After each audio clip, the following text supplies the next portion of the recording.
ಶಬರಿಮಲೆಯಲ್ಲಿ ಇನ್ನೇನು ಕೆಲವೇ ಕ್ಷಣಗಳಲ್ಲಿ ಮಕರ ಜ್ಯೋತಿ ದರ್ಶನ ಭಾಗ್ಯ ಸಿಗಲಿದೆ. ಈಗಾಗಲೇ ಪಂಬಾದಿಂದ ಚಿನ್ನಾಭರಣಗಳನ್ನು ಭಾರೀ ಭದ್ರತೆಯಲ್ಲಿ ಶಬರಿಮಲೆಯತ್ತ ತಗೊಂಡು ಹೋಗಲಾಗ್ತಾ ಇದೆ. ಕೆಲವೇ ಕ್ಷಣಗಳಲ್ಲಿ ಅಯ್ಯಪ್ಪನಿಗೆ ಆಭರಣವನ್ನು ತೊಡಿಸಿ ಮಹಾಪೂಜೆಯನ್ನ ನೆರವೇರಿಸಲಾಗುತ್ತೆ. ಆ ಸಂದರ್ಭದಲ್ಲಿ ಮಕರ ಜ್ಯೋತಿಯ ದರ್ಶನ ಆಗುತ್ತೆ. ಈಗಾಗಲೇ ಲಕ್ಷಾಂತರ ಭಕ್ತರು ಶಬರಿಮಲೆಯಲ್ಲಿ ಬೀಡು ಬಿಟ್ಟಿದ್ದಾರೆ ಮಕರ ಜ್ಯೋತಿಯ ದರ್ಶನಕ್ಕಾಗಿ. ಇನ್ನೇನು ಕೆಲವೇ ಕ್ಷಣಗಳು ಬಾಕಿ ಉಳಿದಿರೋದು. ಈಗಾಗಲೇ ಪಂಬಾದಿಂದ ಚಿನ್ನಾಭರಣವನ್ನ ಭಾರೀ ಭದ್ರತೆಯಲ್ಲಿ ಶಬರಿಮಲೆಯತ್ತ ಕೊಂಡೊಯ್ಯಲಾಗ್ತಾ ಇದೆ. ಇನ್ನು ಅಯ್ಯಪ್ಪನಿಗೆ ಆಭರಣವನ್ನ ತೊಡಿಸಿ ಮಹಾಪೂಜೆಯನ್ನ ಮಾಡೋ ಟೈಮ್ನಲ್ಲಿ ಮಕರ ಜ್ಯೋತಿಯ ದರ್ಶನ ಆಗುತ್ತೆ.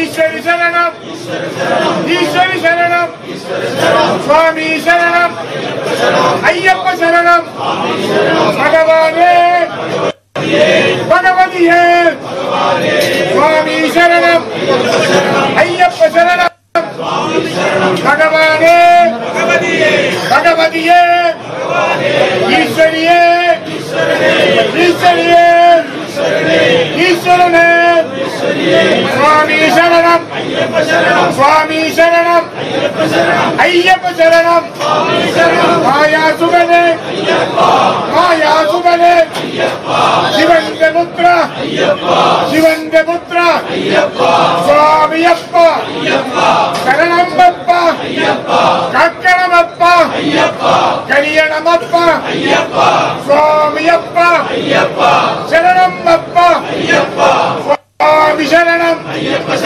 ಅಯ್ಯಪ್ಪ ಶರಣಂ ಭಗವಾನ್ ಮಾರೆ ಭಗವಾನ್ ಮಾರೆ ಭಗವತಿ ಮಾರೆ ಈಶ್ವರ ಮಾರೆ ಈಶ್ವರಿ ಮಾರೆ ಸ್ವಾಮಿ ಶರಣಂ ಅಯ್ಯಪ್ಪ ಶರಣಂ ಭಗವಾನೇ ಭಗವತಿಯೇ ಸ್ವಾಮಿ ಶರಣಂ ಅಯ್ಯಪ್ಪ ಶರಣಂ ಭಗವಾನೇ ಭಗವತಿಯೇ ಸ್ವಾಮಿ ಶರಣಂ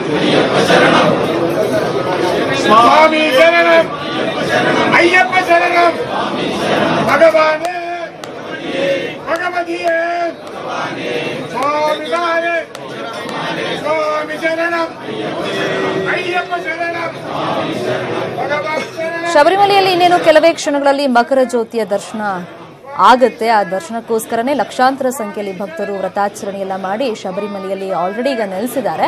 ಇನ್ನು ಚಿನ್ನಾಭರಣ ಕೂಡ ಈಗ ಪಂಬಾದಿಂದ ನೇರವಾಗಿ ಭಾರೀ ಭದ್ರತೆಯಲ್ಲಿ ಶಬರಿಮಲೆಗೆ ಬಂದಿದ್ದಾಗಿದೆ. ಇನ್ನೇನು ಕೆಲವೇ ಕ್ಷಣಗಳಲ್ಲಿ ಅಯ್ಯಪ್ಪನಿಗೆ ಆಭರಣವನ್ನು ತೊಡಿಸಿ ಅಲಂಕಾರವನ್ನ ಮಾಡಲಾಗುತ್ತೆ. ಇದೆಲ್ಲ ಮುಗಿದ ಮೇಲೆ ಮಹಾಪೂಜೆ ಆಗುತ್ತೆ. ಇನ್ನೇನು ಮಹಾಮಂಗಳಾರತಿ ಮಾಡೋ ಟೈಮ್ನಲ್ಲಿ ಮಕರ ಜ್ಯೋತಿಯ ದರ್ಶನ ಆಗೋದು. ಪ್ರತಿ ಬಾರಿಯೂ ಕೂಡ ಮಕರ ಸಂಕ್ರಮಣದ ದಿನಾನೇ ಮಕರ ಜ್ಯೋತಿಯ ದರ್ಶನ ಆಗುತ್ತೆ. ಅದನ್ನು ನೋಡೋದಕ್ಕೆ ಅಂತಾನೆ ಲಕ್ಷಾಂತರ ಸಂಖ್ಯೆಯಲ್ಲಿ ಭಕ್ತರು ಶಬರಿಮಲೆಗೆ ಹೋಗ್ತಾರೆ. ಸ್ವಾಮಿ ಶರಣಂ ಅಯ್ಯಪ್ಪ ಶರಣಂ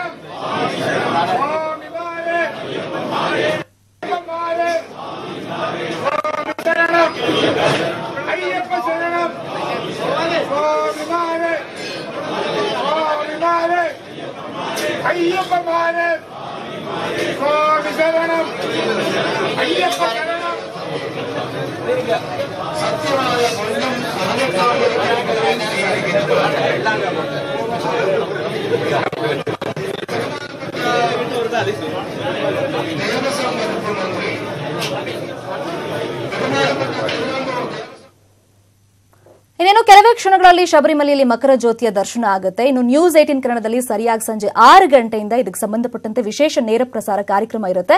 ನ್ಯೂಸ್ 18 ಕನ್ನಡದಲ್ಲೇ ನೀವು ಮಕರ ಜ್ಯೋತಿಯ ದರ್ಶನವನ್ನ ಪಡಿಬಹುದು. ಇದು ಸದ್ಯದ ನ್ಯೂಸ್ ಅಪ್ಡೇಟ್. ಇದೀಗ ಡಿ ಬಾಸ್ ಹುಡುಗರು ವಿಶೇಷ ಕಾರ್ಯಕ್ರಮ ಪ್ರಸಾರವಾಗುತ್ತೆ. ನೋಡ್ತಾ ಇರಿ ನ್ಯೂಸ್ 18 ಕನ್ನಡ. ಜಾಲ ನಮ್ಮದು, ಬಲ ನಿಮ್ಮದು.